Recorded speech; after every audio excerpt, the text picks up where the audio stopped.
welcome back to Toro Talk. So I'm here, producer. We're here to welcome you to episode 2 of Toro Talk.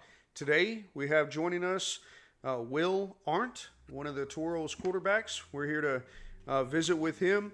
Real quick, Will, we welcome you here. Just want to give you the opportunity to introduce yourself, tell fans a little bit about yourself.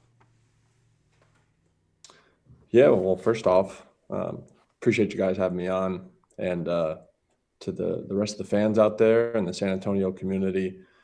I am a fellow Texan myself. I now live in Austin, Texas, as of last year.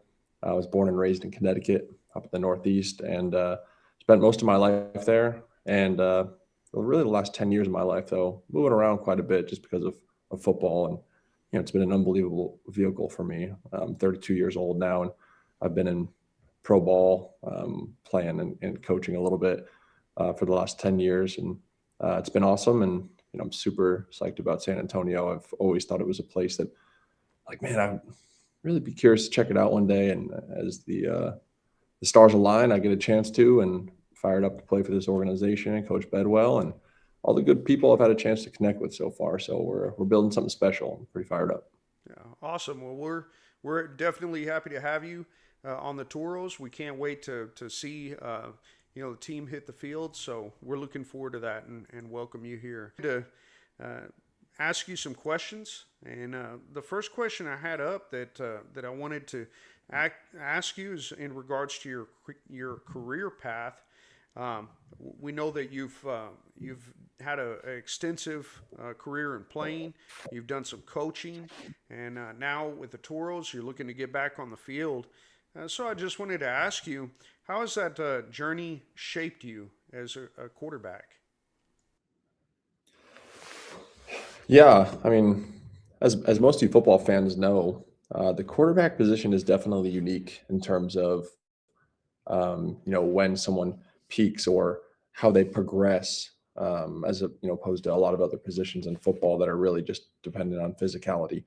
So from an experiential standpoint, from an emotional standpoint, from a leadership standpoint, from just general experience, I've had a chance to grow and cultivate knowledge and learn from great coaches and people and other teammates and other vets, and learn from losses and bad teams and times without football.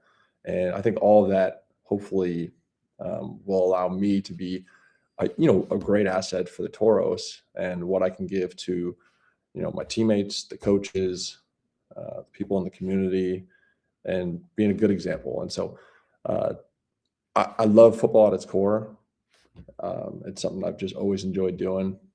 I could be coaching if I wanted to. I could be doing other things, but there's nothing else I'd rather be doing than playing ball. And that's really why I'm here. That's great, and I think the experience you've had in the Canadian Football League, what that brings as well, being here in the Continental Football League, and especially that fourth quarter, the rules changing. I think that's going to be really helpful as well. The experience you have there, we look forward to that. Now, one of the things that you mentioned in regards to what that helped build within you as a player is the leadership skills. And I wanted to ask you about that as well. The experience you've had as a player, being a team captain, you've played in a lot of different environments throughout your career. What kind of leader has that helped you to develop into? Yeah, certainly, and hopefully for everyone as they go through their lives, that's an evolving answer. Um, what I can say is that will be something that I can really lead the way on for my teammates, especially a lot of the young guys that are coming out of college and they're trying to figure out how to be professionals, because this is professional football, and a lot of these guys, it's just different. I've seen guys that are very talented, but you get into professional football, the details are a little bit more, you know, um, important, and the speed is a little bit more, and it's more demanding, it's more competitive, and those day-to-day things that hopefully I can, you know, demonstrate on how to prepare and time management and how you interact with people and, you know, just be organizing team activities and camaraderie and all that stuff is hopefully somewhere I'll be able to really add a lot of value. But at the same time, you know, I, I feel like my best football is right now. I don't want this to be like something where it's like, oh yeah, it's unk. And I'm 32 years old. I'm in great shape. I'm throwing it well. I'm running. I haven't lost a step. I just did a 65-inch box jump the other day. Pushing big weight around, feeling really good. So I feel like I'm in a spot to play my best football. And I feel like it's important for me to speak on like the coaching part of my career because it was something I had to be careful of when I was in it because I always just wanted to do right by whatever team or organization I was a part of. So COVID for a lot of people threw things, in a loop. And it was no different for me. I had just gotten released in 2021 by the BC Lions. And that was like when there was 2-week quarantines to even just enter into Canada. And um, they made some crazy rules with the rosters where they cut a bunch of spots and we didn't have preseason games. So you didn't get anything televised from what you did in camp. And so I joined the Edmonton Elks coaching staff as a way to stay in the country. And if somebody got hurt, they could slide me in. And it didn't end up panning out for me for a lot of other reasons that are not important today. But that was me going into coaching was not hey, I'm good. It was, I cared about the game so much. I miss being the best man at my brother's freaking wedding so that I could have an opportunity to continue playing football. So, like, that's the type of person and player you're gonna be getting. You're not gonna be getting somebody that's half in it. I'm fully invested in this, and I don't do it for any other reason because I love it. And so I was good at it. I have a natural inclination to coach. It'll be something I do when I'm done, but I'm not done. I could go do it. I've been offered other pretty good professional jobs to go do it, but that's not where I'm at.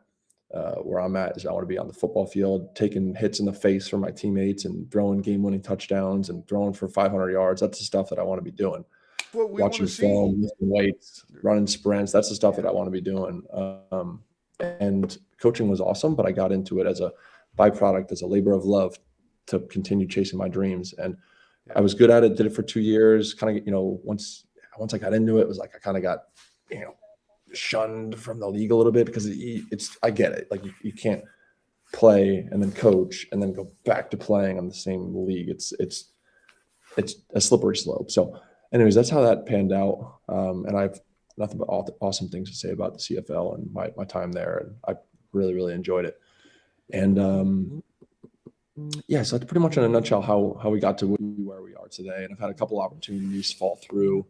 Um, you know, since then with, other leagues and last year with the continental football, or I'm sorry, the IFA and all that stuff that didn't happen here with the Caballeros in San Antonio. But I've very much been in it and training for it and prepared. And even when I was coaching, I was still grinding on that.